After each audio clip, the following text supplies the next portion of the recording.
Bien, doctora, compañeras y compañeros, muy buenas noches. En esta ocasión, mi persona y mi grupo vamos a disertar el tema de cáncer de riñón. Bien, vamos a hacer una pequeña introducción. El cáncer de riñón va a representar una de las neoplasias urológicas más frecuentes, ¿no? Con una incidencia que vamos a estar exponiéndolas. Siguiente diapositiva. Bien, como había mencionado, el cáncer de riñón está entre los 10 cánceres más comunes, tanto en hombres y como en mujeres, ¿no? El riesgo de cáncer de riñón durante la vida en los hombres va a ser aproximadamente de 1 en 45 personas, ¿no? O sea, sería el 2.2%. Y el riesgo en las mujeres va a ser aproximadamente de 1 en 75, que va a representar el 1.3%, ¿no? Cabe mencionar también que es el tumor urogenital más letal, ¿no? Se podría decir. Y tiene una incidencia máxima en la sexta década de vida. Un promedio, ¿no? Entre la quinta y la sexta década de vida. Década de vida en hombres y mujeres. Esto sin predisposición racial, ¿no? También nos menciona que tiende a afectar más en hombres, que va a ser de 2 a 3 veces más que más riesgo, que va a tener más riesgo que mujeres, ¿no?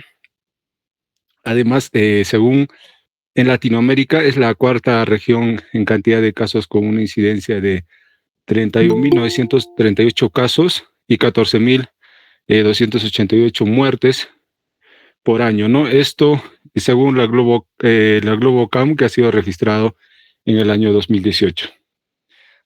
Como acá en esta mapa podemos observar, en donde la mayor incidencia se da en Asia, ¿no? En países industrializados. Siguiente diapositiva. Bien, mencionaba, según la Globocam, la incidencia global de cáncer de riñón es de aproximadamente de 403.000 nuevos casos por año, ¿no? Y esta cifra va a representar alrededor del 2.2% de todos los casos de cáncer diagnosticados anualmente, ¿no? Además, en hombres, la incidencia es de 254.500 casos, ¿no? Mientras que en mujeres es de 148.800 casos, ¿no? Además, el riesgo acumulado global de desarrollar cáncer de riñón es de 0.69% en hombres y 0.35% en mujeres. En el mapa que podemos observar, no he podido obtener otras imágenes, se muestran, ¿no?, las tasas estimadas de incidencia estandarizada por edad, ¿no?, de cáncer de riñón en todo el mundo. Esto también obtenido de Globocam, que ha sido registrado en el año 2018, ¿no?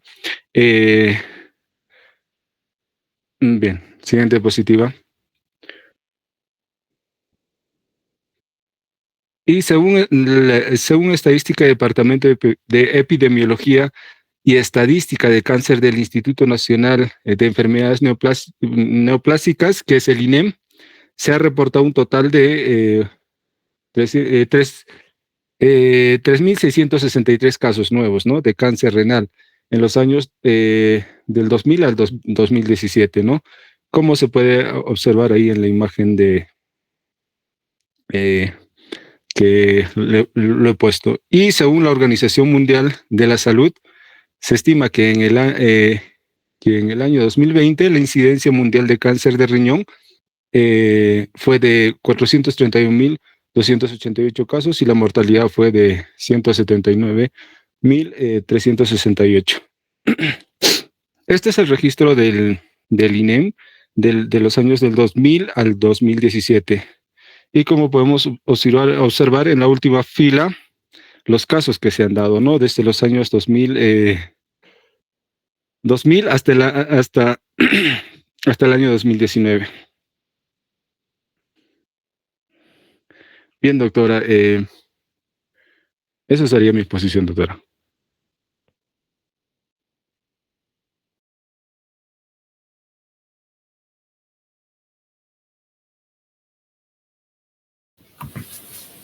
¿Solo tú has revisado epidemiología nada más?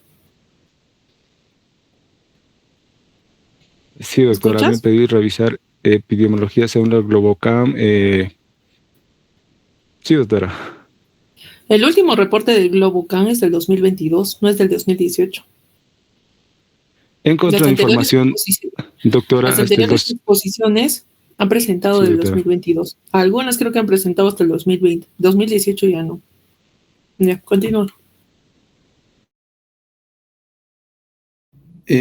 Buenas noches, doctora. Buenas noches, compañeros. Vamos a continuar con la segunda parte de la exposición. Ahora hablamos de la histología y anatomía patológica de cáncer renal. El siguiente, por favor. En la parte de generalidades de histología, hacemos una mención especial al carcinoma de células renales, debido a que este tipo de tumor maligno es pues más frecuente, ¿no? Que se origina a nivel del parénquima renal y es más específicamente el epitelio tubular renal. Nos indica también que el 75 al 80% de todos los tumores malignos del riñón en el adulto, pues se originan, ¿no?, a partir de células renales. La característica principal de este tipo de carcinoma es pues que existe la inactivación del gen supresor de tumores de Warhipple-Lindau, ¿no?, o VHL, como se muestra. Siguiente, por favor. A continuación les muestro 4 subtipos a nivel histológico de cáncer renal. Y primero hablamos de carcinoma de células claras. Como se puede ver en la imagen, el 80% representa este tipo. Y pues a nivel de la unidad funcional, que es pues la nefrona, se origina en el túbulo contorneado proximal, en células epiteliales, el túbulo contorneado proximal. En sus características microscópicas, encontramos células poliédricas, como se muestra en la imagen inferior, ¿no?, de varios lados, con un citoplasma claro, y esto debido a que existe una acumulación de lípidos y de glucógeno. Otra característica de este tipo de carcinoma es pues que su núcleo es tipo central, pero que presenta pleomorfismo nuclear. Entendemos por pleomorfismo que tiene características distintas entre ellas en tamaño y forma, ¿no? Variable. Asimismo, otra de las características que podemos encontrar es que tienen una disposición en nidos, disposición en cordones o acinos, asemejados, ¿no?, a un tipo glandular, a células glandulares cuando se colocan alrededor. Pues esta característica tiene muy parecida a este tipo de carcinoma, pero que también están rodeados, ¿no?, por una red vasculonodular rica en capilares. Para su prueba inmunohistoquímica, nos arroja positivo para KX, para CD10 y bimentina, y la velocidad de crecimiento va desde lento, grado 1, hasta rápido, grado 4, ¿no? En la parte nuclear, habíamos mencionado que puede ser central, y como se pueden ver en la imagen, hay una gradación de FUMART y ISUP o ISUP. En estos tipos de 2, en los que básicamente nos van a ayudar o se van a centrar el primero en el tamaño del núcleo principalmente, y el tipo ISUP se va a centrar más en el tamaño y el pleomorfismo del nucleolo, ¿no?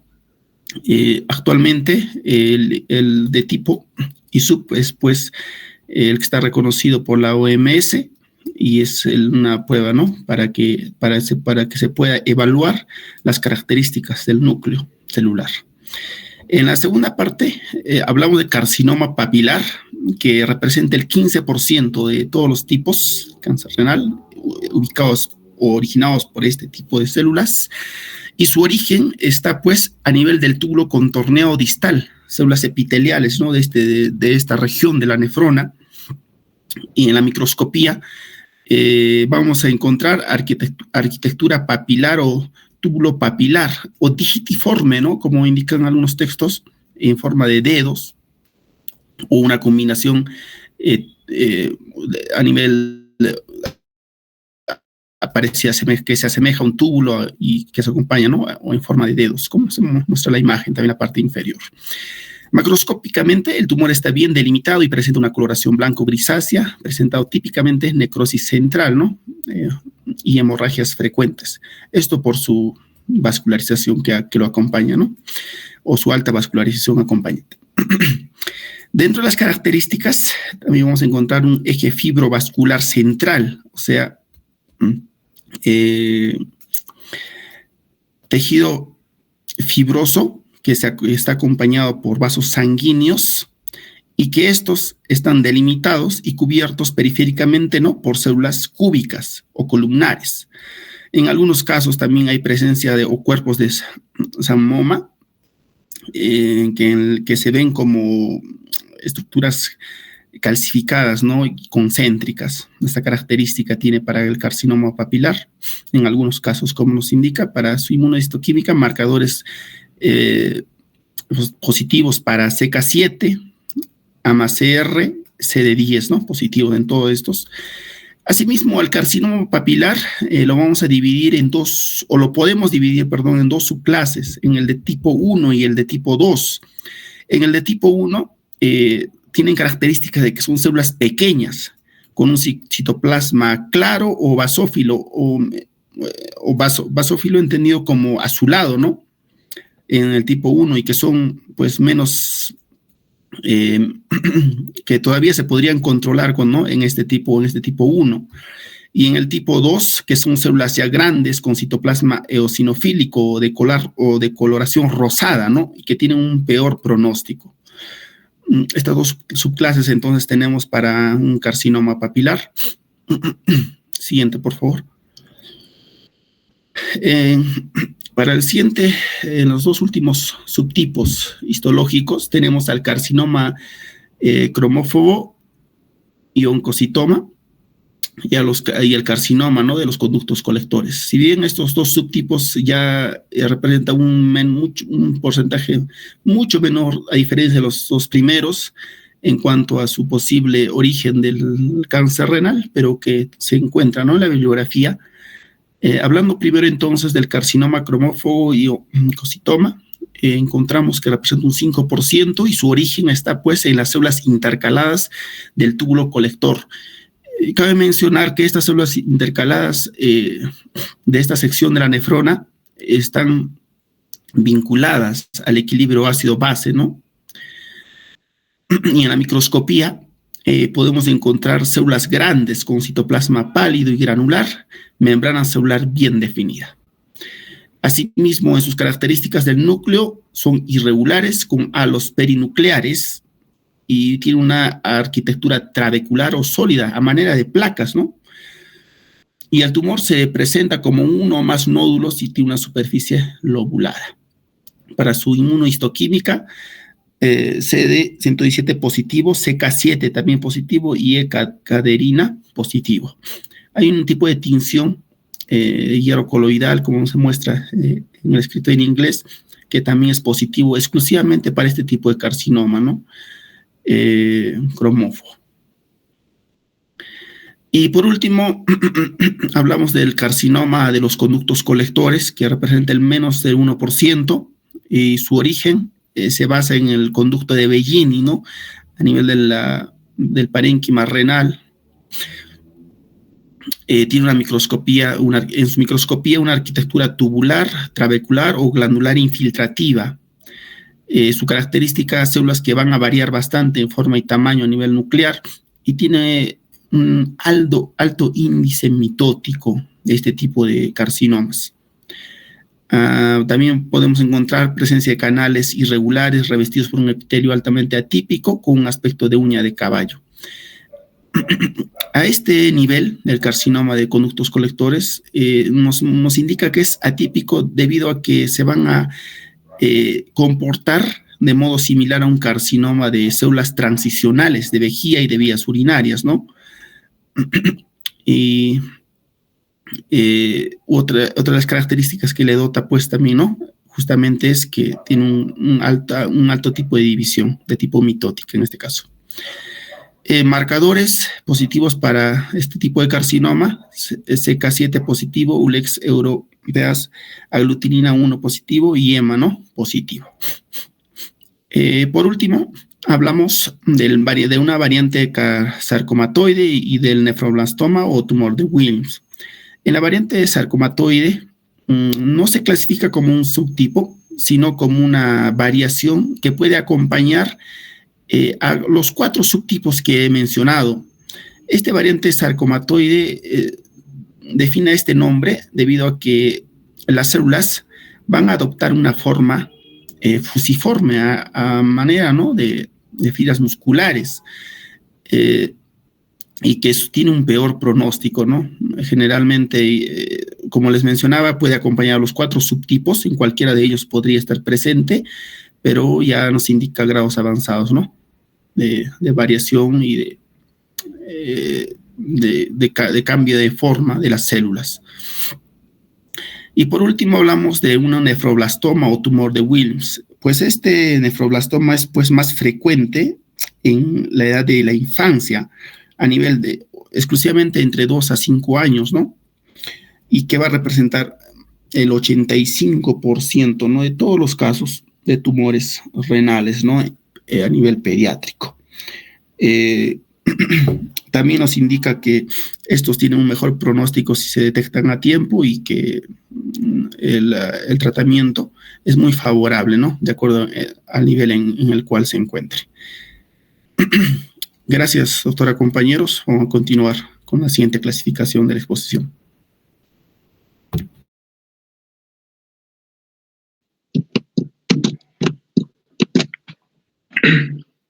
Bien, doctora, compañeros, buenas noches.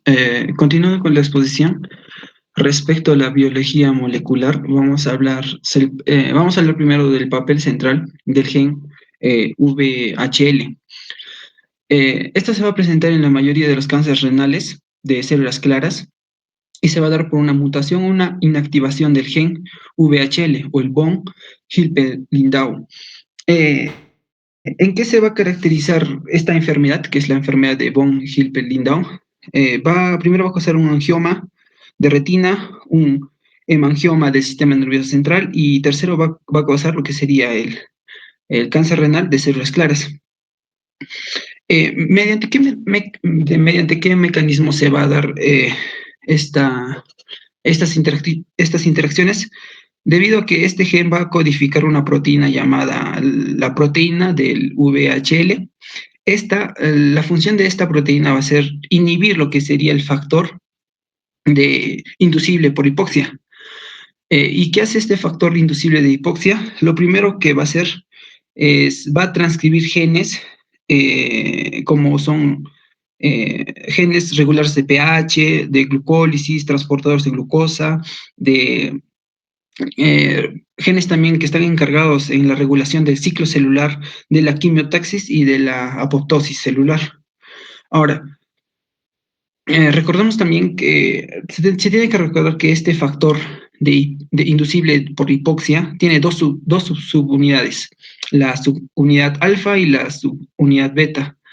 En este caso, esta proteína de este gen, del VHL, lo que va a hacer es inhibir la subunidad alfa.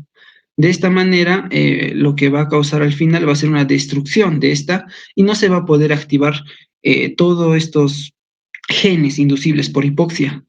Entonces, en consecuencia, una supresión de este gen va a causar una acumulación del factor inducible por hipoxia y lo que va a generar va a ser una angiogénesis, la proliferación celular y la alteración metabólica, ¿no? Ahora, también tenemos otra vía que va a ser la vía mTOR. Esta es la que va a ser, la función de esta va a acentuar lo que sería la función del factor inducible por hipoxia. Va a aumentar la actividad de la subunidad alfa. Y esto más que todo en ausencia o en disminución una ausencia o disminución de la VHL. Ahora, esta vía va a estar conformada primero, va a ser activada en una primera instancia por la fosfatidil dinositol 3 quinasa AKT. Esta va a activar la mTOR y esta se puede unir a proteínas asociadas a la regulación. En este caso hablaríamos de un mTOR C1, o también podría esta también agregarse a un complejo que lo va a hacer insensible a la rapamicina. En este caso lo haríamos de un mTOR C2. Entonces, en sí la función del mTOR va a ser regular tanto el crecimiento como la proliferación y metabolismo celular. Obviamente su activación anómala va a favorecer la supervivencia tumoral y la resistencia a tratamientos. También, y acá se menciona que se puede usar inhibidores como el everolimus y el temsirolimus. Luego tenemos también otra vía que es la MAPK, que es una proteína quinasa activada por mitógenos. Esta va a estar implicada en la proliferación celular y en la diferenciación. Esta va a ser activada por estímulos extracelulares. Va a activar tanto la MKK, la MAPK y la ERK.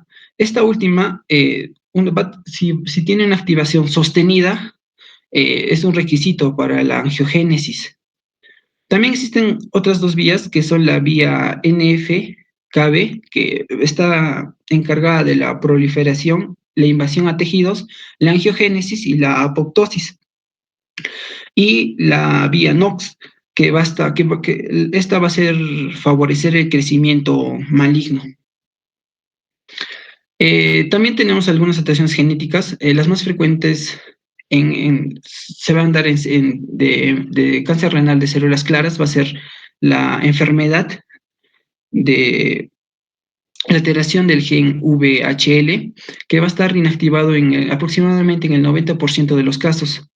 También vamos a tener lo que sería el palibromo 1, que va a regular la estructura de la cromátide y también va a causar mutaciones y es de peor pronóstico. Luego tenemos el SET, Dominate-Contin 2, que esta va a estar asociado más que todo a las histonas y va a alterar lo que sería la reparación del ADN. Entonces se va a asociar a la resistencia, esta se suele asociar a resistencia a tratamientos y a una mayor tasa de mutación tumoral. También tenemos lo que sería la BAP1, que es un supresor tumoral involucrado en la reparación del ADN y control del ciclo celular. Las mutaciones en la BAP1 se relaciona con el cáncer renal de alto grado y de peor pronóstico. También tenemos lo que sería la vía mTOR, la que se ha mencionado anteriormente, que, como se dijo, ¿no?, va a regular el crecimiento celular, el metabolismo y la supervivencia. Y entonces, también acá tenemos que mencionar lo que sería los genes del complejo de esclerosis tuberosa. Tanto el 1 como el 2, estos van a inhibir lo que sería la vía mTOR cuando funciona normalmente. Entonces, mutaciones de la TSC1 y la 2 va a causar lo que sería una pérdida del control, una pérdida del control de la vía mTOR, y entonces va a causar una activación de esta vía, lo que va a causar todo lo que sería la expresión de genes que van a favorecer la angiogénesis. Luego tenemos lo que serían los factores de riesgo. Vamos a empezar con la edad. El riesgo mayor está en personas entre 60 y 70 años. El sexo los hombres tienen aproximadamente el doble de riesgo que las mujeres. El tabaquismo es uno de los factores de riesgo más importantes y va a duplicar lo que sería el riesgo. La hipertensión aumenta el riesgo independientemente del tratamiento. La obesidad es debido al exceso de grasa corporal, altera ciertas hormonas que pueden favorecer el desarrollo del cáncer. También vamos a tener antecedentes familiares. De primer grado con cáncer de riñón aumenta el riesgo, especialmente si el pariente lo tuvo en edad temprana. Y obviamente vamos a tener lo que serían los síndromes hereditarios, como la enfermedad de von Hippel-Lindau, el cáncer papilar renal hereditario y el síndrome de Birt-Houdt-Dude. También tenemos la enfermedad renal crónica y la diálisis. Recordad que las personas con insuficiencia renal en diálisis prolongada tienen mayor riesgo, especialmente con el carcinoma de células renales. Luego tenemos la exposición a ciertas sustancias químicas, ¿no? El contacto prolongado con sustancias como el cadmio, productos derivados del petróleo y algunos herbicidas pueden aumentar lo que sería el riesgo de sufrir un cáncer renal. Muchísimas gracias.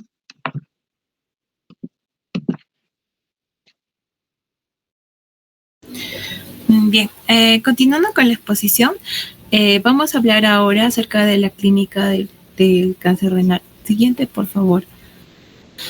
Bien, dentro de los síntomas y signos, los pacientes pueden presentar diversos síntomas. Desafortunadamente, muchos pacientes son asintomáticos hasta que la enfermedad está avanzada. Al momento de la presentación, aproximadamente el 25% de los pacientes presentan ya una metástasis a distancia. En sí, los síntomas de presentación más comunes son hematuria, masa abdominal, dolor y pérdida de peso. Sin embargo, se ha hecho un estudio donde se puede ver que muchos de los pacientes también van a presentar una tríada clásica, que es un dolor en el flanco, una hematuria y una masa renal abdominal palpable. Según NAFTODAY, esto ocurre como máximo en el 9% de los pacientes. Y cuando está presente, esta tríada va a sugerir ya una enfermedad localmente avanzada. Ahora, hablando de la hematuria, solo se observa cuando hay una invasión tumoral del sistema colector. Se presenta en casi el 40% de los pacientes y cuando es grave, la hemorragia ya puede causar coágulos y molestias tipo cólico. En el caso de una masa abdominal, esta ya se asocia a tumores que se presentan en el polo inferior del riñón, se palpa con mayor frecuencia en adultos delgados y la masa suele ser firme, homogénea, indolora y se mueve con la respiración. Siguiente, por favor. Así también podemos encontrar varicoceles escrotales, en el caso de los varones, de mayor frecuencia en el lado izquierdo, que se observan hasta en un 11%. Estos varicoceles no suelen vaciarse cuando el paciente está en decúbito prono. Y este hallazgo hace despertar la sospecha de un tumor renal que ha obstruido la vena gonadal en su desembocadura en la vena renal. También podemos ver la afectación en la vena cava inferior y que va a producir edema en los miembros inferiores, ascitis y disfunción hepática. Ya. Ahora, dentro de la cuando la enfermedad ya está diseminada, es decir, cuando ya hubo cuando ya se presenta la metástasis, los sitios de afectación más comunes van a incluir a los pulmones, los ganglios linfáticos, el hueso, el hígado, las glándulas suprarrenales y el cerebro. Siguiente, por favor. Ya. También vamos a presentar síntomas paraneoplásicos, que también son síntomas sistémicos. En algunos casos pueden deberse a una producción ectópica de varias hormonas. También presentamos anemia. Suele ser un diagnóstico que precede varios meses antes. Se ocurre en el 29 al 88% de pacientes ya con enfermedad avanzada. Y esta anemia suele ser desproporcionadamente grave. Puede ser nomocítica o microcítica y se asocia a estudios de hierro típicos de la anemia con enfermedades crónicas. Ahora, una disfunción, también podemos presentar una disfunción hepática. Esto ocurre cuando, bueno, hablamos de un síndrome de Stauffer, que es cuando no hay metástasis hepáticas. Ahora, si hay una disfunción hepática, se va a asociar con fiebre, pérdida de peso, fatiga, y bueno, esto se debe a una producción tumoral de citocinas como el factor estimulante de colonias de granulocitos y macrófagos, y posiblemente también de la interleucina 6. Otro síntoma que tenemos es la fiebre, que se presenta hasta el 20% de los pacientes. Suele ser intermitente y va acompañada de sudores nocturnos, de anorexia, pérdida de peso y fatiga. Y su origen no está claro, ¿no? Otro síntoma que tenemos es la hipercalcemia, que se presenta hasta un 15% de los pacientes. Suele ser resultado de una metástasis socialítica, una sobreproducción de la hormona paratiroidea, un aumento en la producción de prostaglandinas que promueven la resorción ósea. También presentamos caquexia, que al igual que otros tumores que ya hemos visto antes, el paciente no adelgaza significativamente. Eritrocitosis, que se debe a la producción constitutiva de eritropoyetina. Además, dado que la proteína von Hippel-Lindau, que habló mi compañero, que se encuentra mutada, se asocia con una regulación deficiente de las proteínas inducidas por hipoxia. En este caso, la eritrocitosis puede estar directamente relacionada con una degradación deficiente de los factores de transcripción inducibles por hipoxia en un estado de normoxia. Siguiente, por favor. Ya. Ahora, para un diagnóstico, bueno, siguiente. Los pacientes, bueno, el paciente va a venir por una hematuria inexplicable, ¿no? O también puede venir por otros síntomas que va a hacer que nosotros hagamos estudios. Entonces, lo primero que va a hacer el paciente va a ser someterse a una evaluación por imagen para detectar la presencia de una masa renal. Además, lo primero que podemos pedir al paciente puede ser una tomografía o ecografía, que en realidad es una prueba habitual, ¿no? Aunque ocasionalmente la ecografía es menos sensible que la tomografía para detectar una masa renal, es útil para distinguir o diferenciar de un quiste benigno. O diferenciar un quiste benigno de un tumor sólido. Entonces, nos basamos en 3 criterios para que podamos diferenciar un quiste benigno de un tumor sólido. Primero, un quiste debe ser redondo y bien delimitado con paredes lisas, y un tumor no. No hay ecos dentro del quiste, es decir, se presenta anecoico, o sea, la imagen va a ser completamente oscura. Ahora, hay un fuerte eco en la pared posterior, lo que indica una buena transmisión a través del quiste. Entonces, si no se cumplen estos criterios, podemos sospechar de un tumor, pero para eso vamos a necesitar que el paciente se someta a una tomografía con contraste. Ahora, si este estudio, otro de los estudios que podemos realizar es una resonancia magnética, que puede ser útil cuando la ecografía o la tomografía no es concluyente o si no se puede administrar contraste iodado, es decir, cuando pedimos con contraste, debido a una alergia o a que el paciente tenga una mala función renal. Entonces, la resonancia va a ser útil en casos de diagnóstico de neoplasia, ya que va a evaluar el crecimiento tumoral en el sistema colector o los vasos sanguíneos mejor que otras modalidades. Siguiente, por favor. Ya. También encontré sobre la angiografía que rara vez va a ser necesario. Si se requiere un mapeo preoperatorio de la vasculatura antes de una posible cirugía conservadora de nefronas, es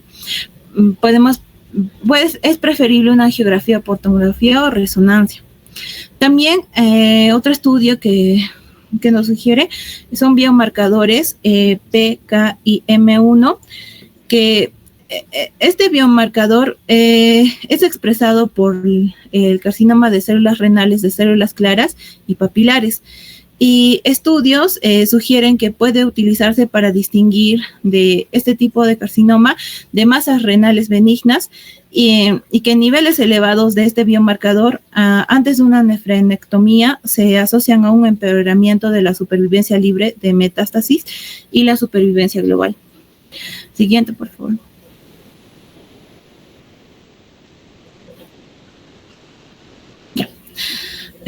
Otro estudio es una gammagrafía ósea. Esta solo está indicada en pacientes que van a presentar un dolor óseo o fosfatasa alcalina sérica elevada. Por ejemplo, en menos del 5% de pacientes que también podemos utilizarlo en un menor del 5% de pacientes que presentan metástasis óseas ocultas. Pero lo malo es que la gammagrafía ósea puede ser falsamente negativa, ya que las metástasis óseas suelen ser osteolíticas en lugar de ser osteoblásticas.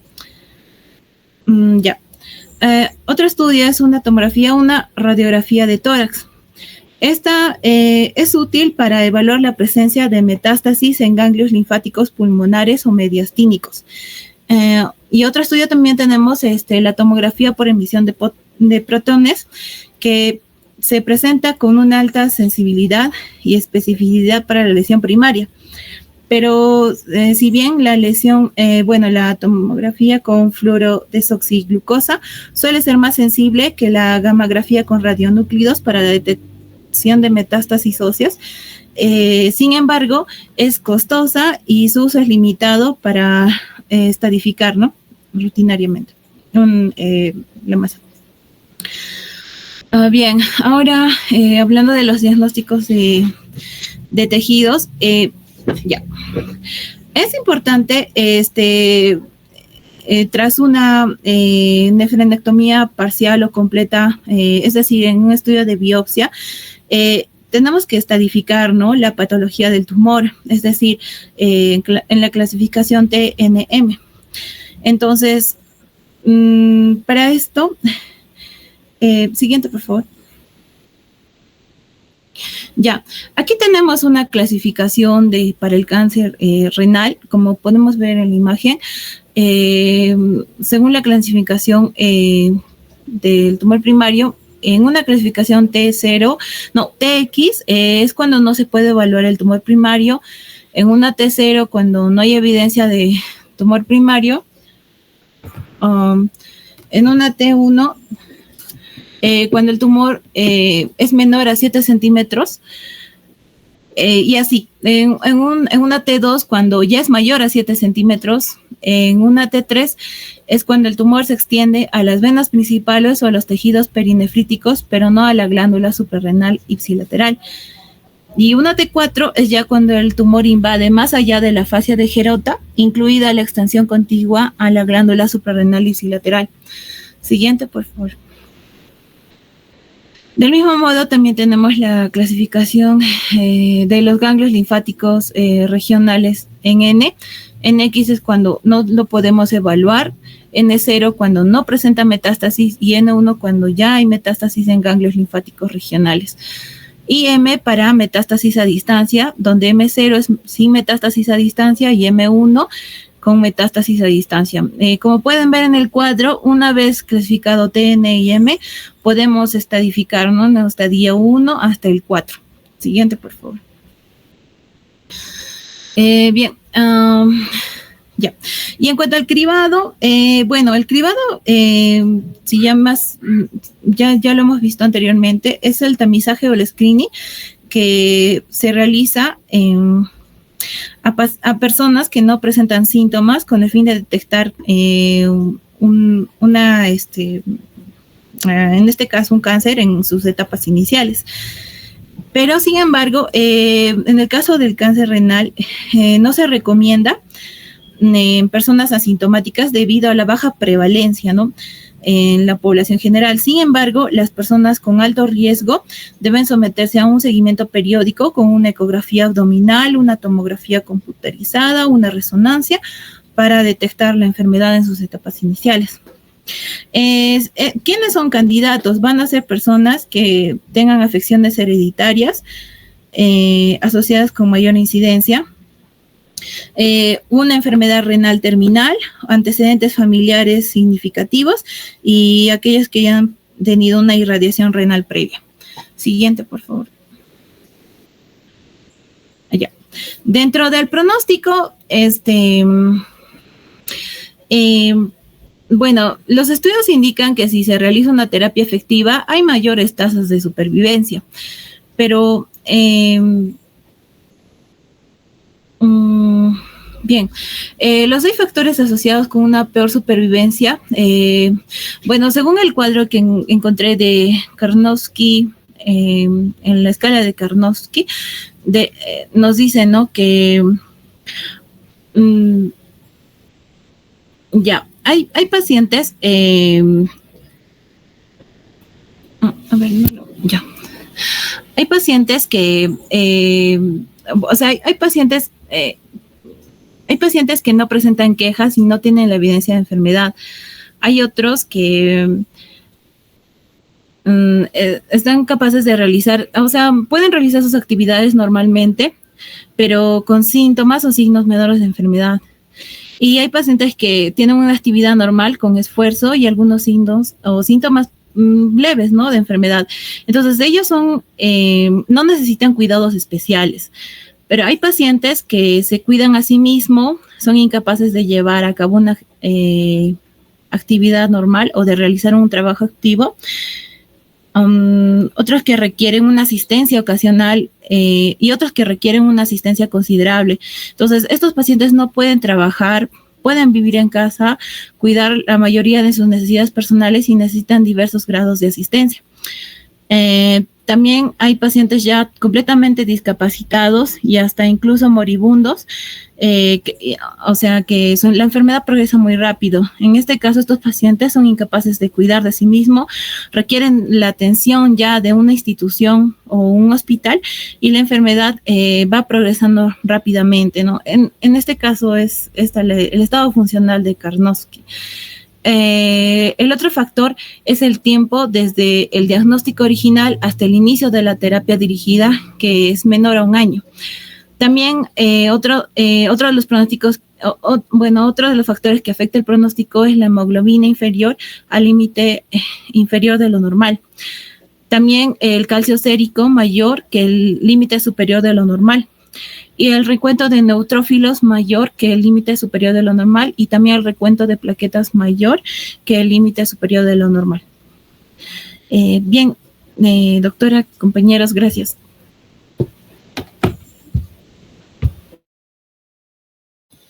Ya, a la delegada, por favor, comparta mi presentación.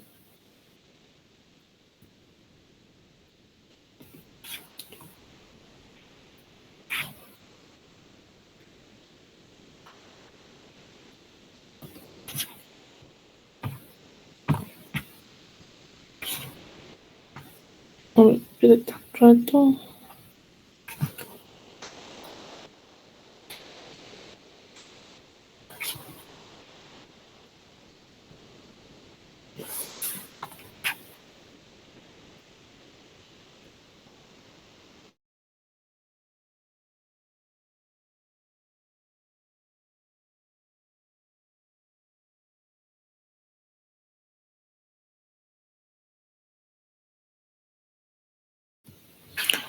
Bien, si bien el cáncer renal no es una de las patologías oncológicas más frecuentes, sin embargo, es de importancia dado que dentro de lo que son cáncer de todo lo que es renal y vías urinarias después de próstata, viene a ocupar pues el segundo lugar en frecuencia, solo en ese sistema, ¿no?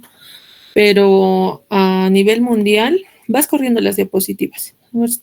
Sí, la siguiente. A nivel mundial, en el último reporte del Globocan, es más, ni siquiera dentro de las 15 primeras patologías se encuentra en el lugar 14, si es verdad, es mucho más frecuente varones que mujeres. Generalmente casi duplican lo que es tanto la incidencia como la mortalidad. Y bueno, y a nivel del Perú, pues ni siquiera están en las 15 patologías más frecuentes, ¿no? Pero dentro de lo que son sistemas de vías urinarias, es el segundo más en frecuencia, ¿no? Seguida por el cáncer de vejiga. Por eso es que lo hemos sumado, hemos visto por conveniente revisar este tema siguiente. Ahora, si bien es importante la parte de anatomía que ustedes tienen que reconocer todas las partes del riñón. ¿Por qué? Porque esto va a hacer que ustedes se puedan orientar en cuanto a la estadificación del TNM. Y, por ejemplo, ya está afectando lo que es suprarrenales y lo que es la fase de Gerota, que es lo que ustedes tienen que tomarlo muy en cuenta al momento de la evaluación de los tumores. Ya estamos hablando de un T4, que también ya sería un estadio clínico 4. A ver, continúa. Ahora, ¿qué es importante también? Ustedes tienen que ver todo lo que es la parte del drenaje linfático, ¿no? Todos los nódulos linfáticos regionales que vemos, lo primero que tienen que reconocer es el hilo renal, ¿no? Son los ganglios más próximos, ¿no? De la tumoración que van a afectar. Después siguen todo lo que es el sistema cabo, paracabo, precabo, retrocabo, de acuerdo a lo que van a poder identificar en las imágenes, o intercabo, ¿no? Los aórticos, igual paraórticos, preaórticos, retroaórticos. Ahora, existen dos zonas de aterrizaje que se denomina así como una zona de aterrizaje principal y una zona de aterrizaje más extendida. Si bien la zona de aterrizaje principal, porque como comparte con la parte de los ganglios linfáticos, los cabos y los aórticos, no es específicamente para riñón, pero es bueno que lo conozcan, porque pues se va a estar afectando todo lo que es lesiones, por ejemplo, de corazón derecho, que sería el intercabo, y algunos tumores unilaterales de toda esta región. Pero, sin embargo, en esta zona de aterrizaje que hablamos más extendido, que esto es específicamente sí para el cáncer renal, afecta todo lo que es el aterrizaje principal, tumores testiculares, y también puede haber una propagación hasta de nódulos a distancia, ¿no? Ahora, bueno, sí han comentado algo acerca de los lugares metastásicos más frecuentes, ¿no? Entonces, tomar en cuenta que los lugares de metástasis más frecuente es por lo que es a nivel óseo, hígado, pulmón, cerebro y ganglios linfáticos, pero ya distales, ¿no? Entonces, también se tiene que identificar bien el tema de ¿cómo se llama?, de irrigación, tanto, ¿cómo se llama?, el drenaje de las venas y de las arterias, justamente de acuerdo a esto, para ver el tema de la resecabilidad de los tumores. Porque hasta un estadio clínico 1, porque si ustedes recuerdan lo que su compañera expuso, ante 1 ya estamos hablando de una tumoración ya de 7 centímetros. Siguiente. Ahora, bueno, dentro de los factores de riesgo, de primera instancia, tenemos lo que es el tema del cigarro, como los pacientes fumadores su riesgo aumenta hasta un 38%, ¿no? Que incluso en pacientes exfumadores que también presentan un riesgo relativo, pero ya disminuido, ¿no? El tema de la poliquistosis, también que se ha visto, pacientes trasplantados trasplantados renales, el tema de la obesidad, que siempre va a acompañar dentro de los factores de riesgo. Bueno, eso es para agregar un poco más. A ver, siguiente. Ahora, bueno, estos factores de riesgo también ya se los ha comentado sus compañeros. Y miren, dentro de lo que son los síndromes hereditarios, no es muy importante. La mayoría son factores de riesgo. Estamos hablando de un 96, 95%. Los síndromes hereditarios solo tienen una asociación bien baja, de un 4%. A ver, sigue. Bueno, la histopatología, que ya lo han descrito, el principal subtipo, tipo histológico, son las células claras, que está hasta un 68%, han dividido hasta lo que es el tema de papilar, que también ya lo han descrito, eso por supuesto ya lo vamos a revisar. Solo tal vez agregar que en pacientes jóvenes hay mayor incidencia en lo que es el carcinoma de tipo medular. Siguiente. Bueno, los síndromes hereditarios que también ya los han hablado, el principal, ver el síndrome de von Hippel-Lindau. Lo que tienen que recordar, pasa a ver el siguiente cuadro, lo que tienen que recordar más que todo son en la relación de las patologías que forman este síndrome hereditario, ¿no? Carcinoma de células claras, los angiomas retinales, tumores del sistema nervioso central, lo de feocromocitoma y poco hay otras. Estas son la mayor patología que forma parte de este síndrome. Siguiente. Ya, bueno, dentro del cuadro clínico lo más básico, ¿no? Que expuso su compañera, la tríada clásica del dolor, la hematura y de la masa que se palpa, ¿no? En enfermedades avanzadas ya no, los síntomas son muy generales, ¿no? No es tan específico, entonces incluso ya por el tema de la afectación renal, pues se ven grados de anemia, pirexia, caquexia, el tema de baja de peso, la disfunción hepática. Incluso hasta se observa policitemias. Algo muy peligroso es el tema de las hipercalcemias. Muchos pacientes ingresan con hipercalcemias malignas, ¿no? Por emergencia. ¿Ya? Y en su estudio se encuentra una tumoración renal que viene a ser relacionado. Cuando esto ya está pasando, el paciente tiene un muy mal pronóstico por el tema de toda la alteración. O incluso hasta una hipercalcemia maligna te puede llevar hasta una alta tasa de mortalidad. Vas a hacer una emergencia oncológica, ¿no? Siguiente. Ahora, si un paciente, por ejemplo, acude ya con una sospecha de una tumoración renal, entonces esto es todo el protocolo que se tiene que seguir. Primero, se hace la historia clínica, el examen físico, se toma todo lo que es la parte laboratorial.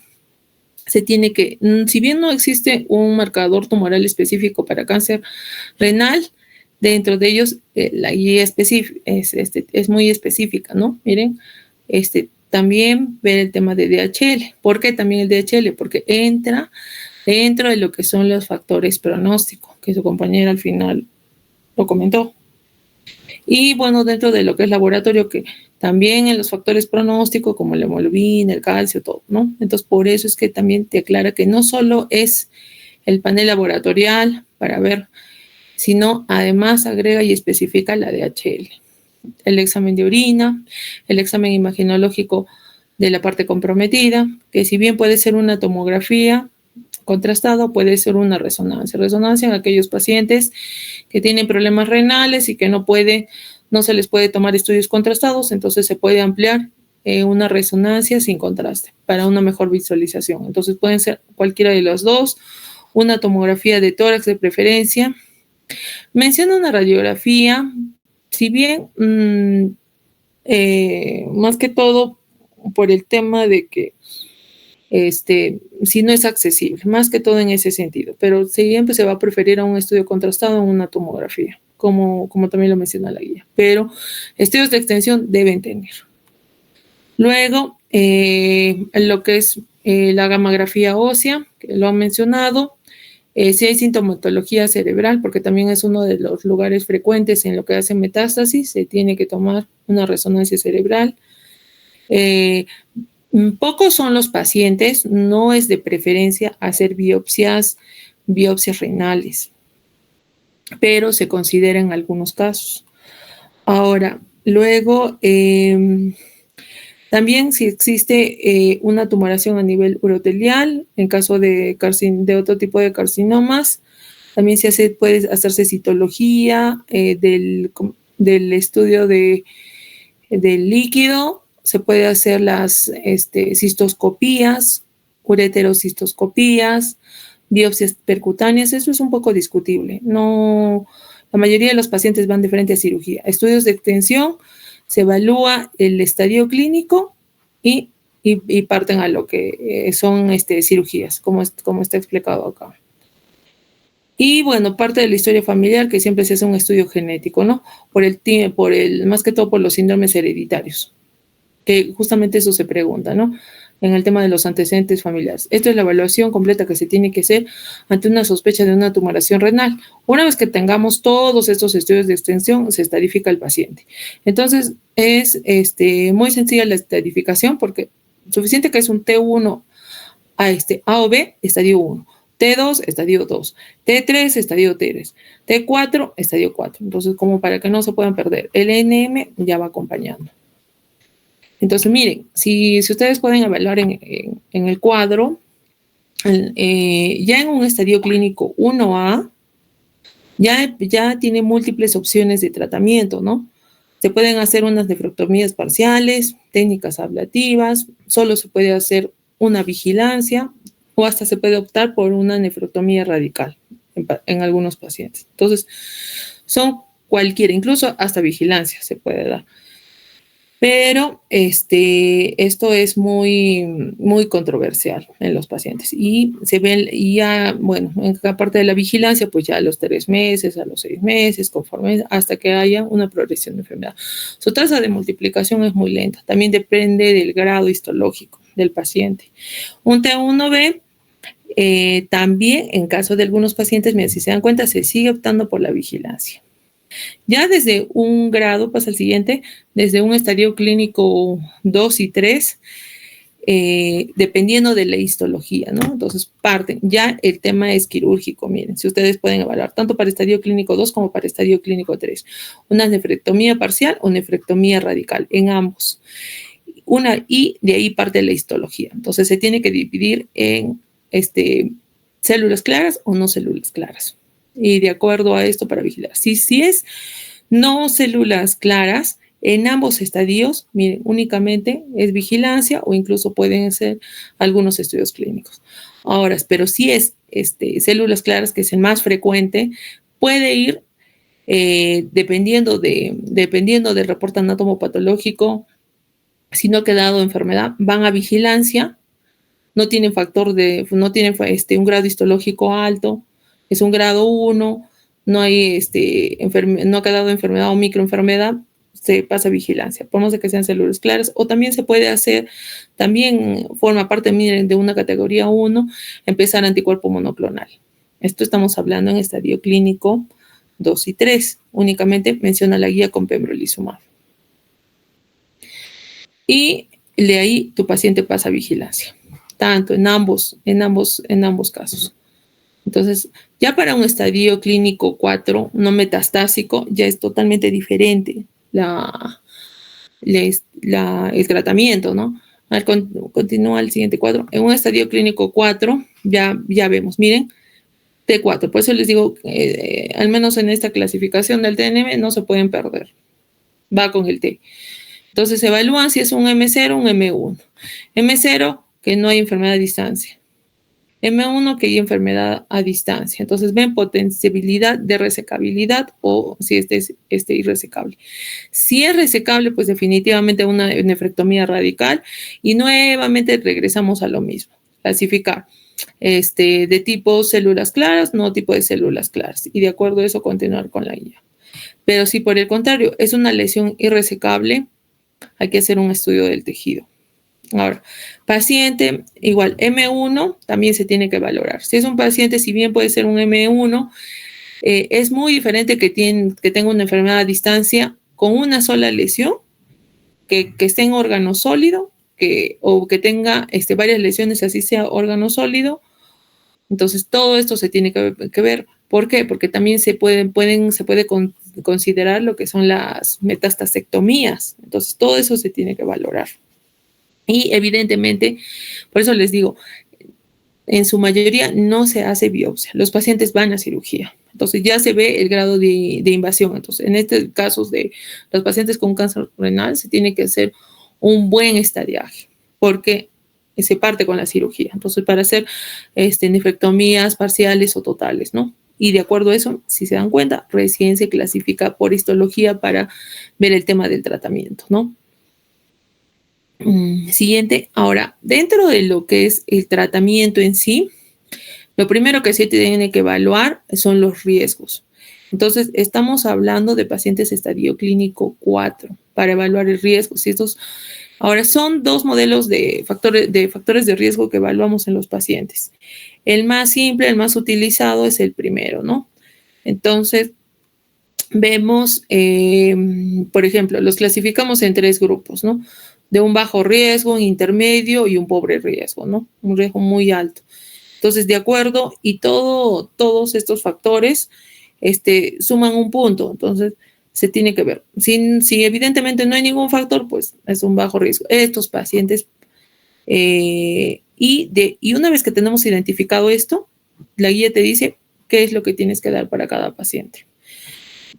Su compañera lo ha mencionado al final sobre estos factores de riesgo. Por ejemplo, empezar el tratamiento un año después de haber sido diagnosticado. El Karnofsky, ¿no? Que es más que todo el estado clínico del paciente, cómo es su calidad de vida. Entonces, su calidad de vida tiene que ser muy buena, 80%. Todos los pacientes de 70 para arriba, 70, 80, 100%, significa que son pacientes independientes. O también que equivale a un eco cero, ¿no? Que usualmente también utilizamos. Entonces, ya por menos de 80, 70, 40, llegando hasta 50, son pacientes, si bien se podría decir como semi-independientes, ¿no? Algunas actividades las realizan y algunas actividades pues dependen del familiar para poder, ¿cómo se llama? Qué sé yo, puede ser el tema de alimentación, de vestido, pero hay otros pacientes que ya son menos del 40% y esos pacientes ya son totalmente dependientes. ¿Por qué menciona todos estos factores pronósticos? Porque de acuerdo a esto se va a ver la mejor respuesta al tratamiento, ¿no? Para poder utilizar, porque la terapia en sí, para cáncer renal no existe quimioterapia. No se da quimioterapia en ningún paciente renal. Ahora ya vamos a pasar al tratamiento en sí, ¿no?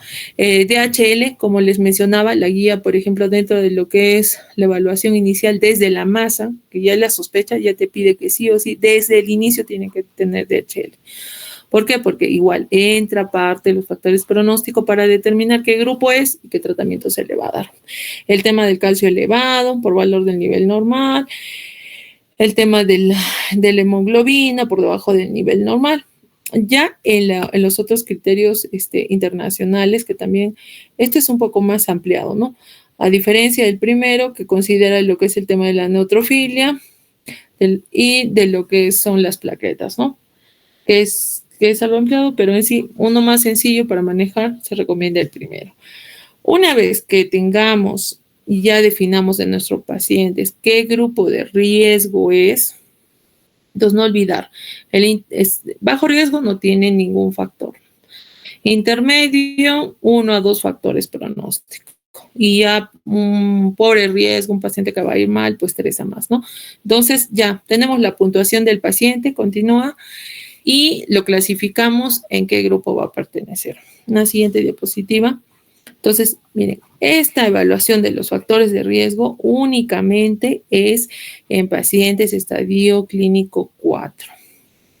En pacientes M1 o aquellos pacientes irresecables, ni siquiera resecables, irresecables, T4. En estadio clínico, si ustedes recuerdan, estadio clínico 1 va a ser lo que es las nefrectomías, ¿no? Parciales, puede ser totales, puede ser vigilancia, todo eso. Y de ahí se clasifica qué tipo histológico es.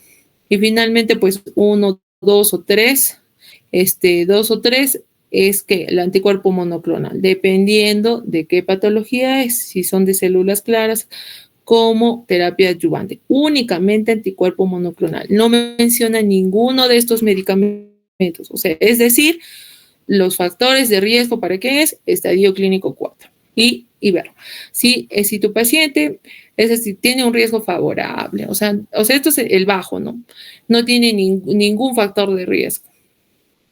En todo caso, en este paciente se opta por terapia combinada, el anticuerpo monoclonal con este medicamento, que es este factor de crecimiento endotelial, ¿no? Inhibe lo que es el factor de crecimiento endotelial y tenemos varias opciones, ¿no? Incluso acá tenemos incluso también terapia combinada y vemos otro tipo de recomendaciones y se puede ver hasta inmunodroga. Ahora, estos, por ejemplo, ¿qué es lo que tiene el CIS, el seguro? Lo primero que tenemos que poco a poco están ingresando los medicamentos, pero lo que tenemos a la mano y para empezar rápido es el sunitinib, ¿no?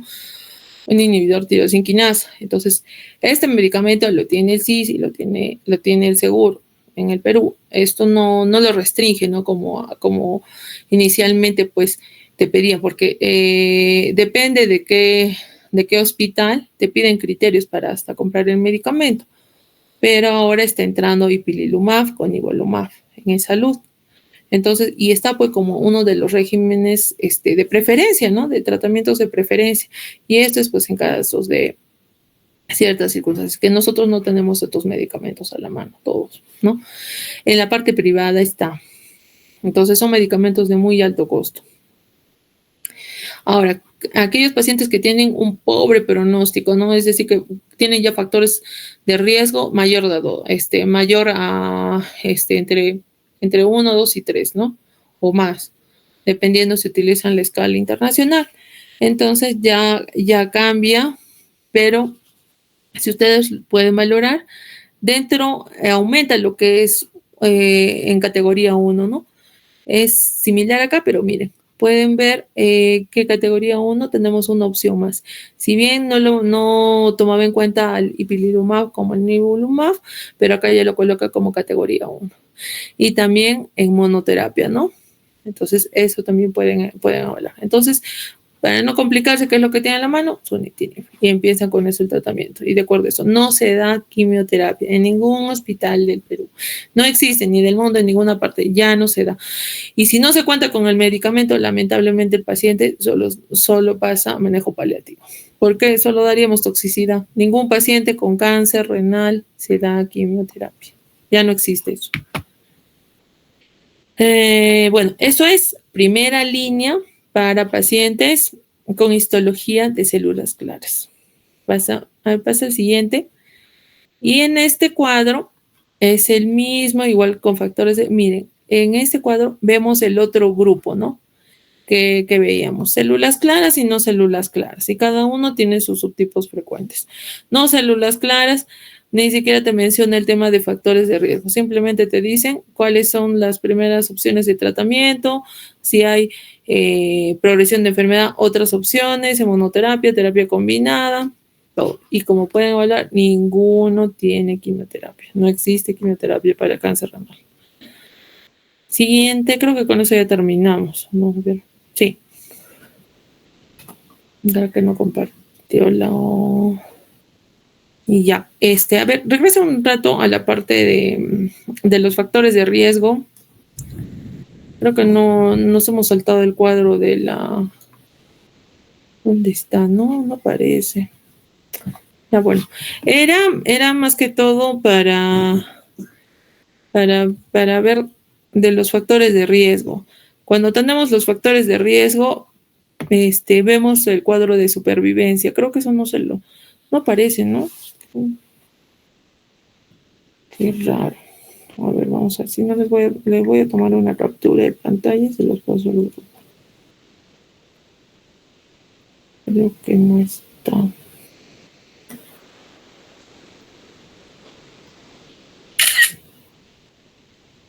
Ya. A ver. Ya, ahora sí ya les llegó. Por ejemplo, esto lo puse debajo del cuadro de los factores de riesgo en pacientes metastásicos. Entonces, esto también es muy importante para que ustedes puedan ver, como hemos visto, ¿no? La puntuación 0, pues un riesgo favorable, todo. Miren la supervivencia, cómo va del paciente. Entonces, se pueden ver en ambos, en una enfermedad avanzada y en una enfermedad recurrente. Es decir, avanzada que su debut es pues un 4.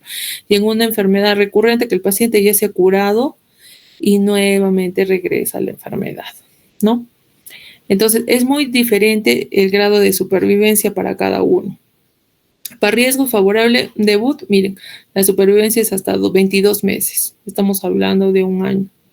Pero para un riesgo, a medida que aumente el riesgo, o sea, que ya es un riesgo malo, tiene varios factores de riesgo, más de 3 o entre 1 y más de 3, miren cómo va bajando, ¿no? Paciente. Por eso es importante en tu paciente metastásico evaluar cuáles son los riesgos. Entonces uno ya más o menos se hace la idea cuánto tiempo tu paciente va a vivir. Ahora, en un paciente con enfermedad recurrente, si bien tiene un riesgo favorable, la supervivencia es pues mayor, ¿no? ¿Por qué? Porque ya tenemos varias opciones de tratamiento. Y miren cómo tenemos una supervivencia hasta 76 meses. Igual, mientras más riesgo tiene, su supervivencia va bajando y va disminuyendo, ¿no? Casi igualando a aquellos pacientes con enfermedad avanzada, ¿no? De 6 meses. Eso más que todo quería que vean. Ya. Creo que con eso terminamos. Con eso terminamos. Creo que de ahí nos vemos para el examen.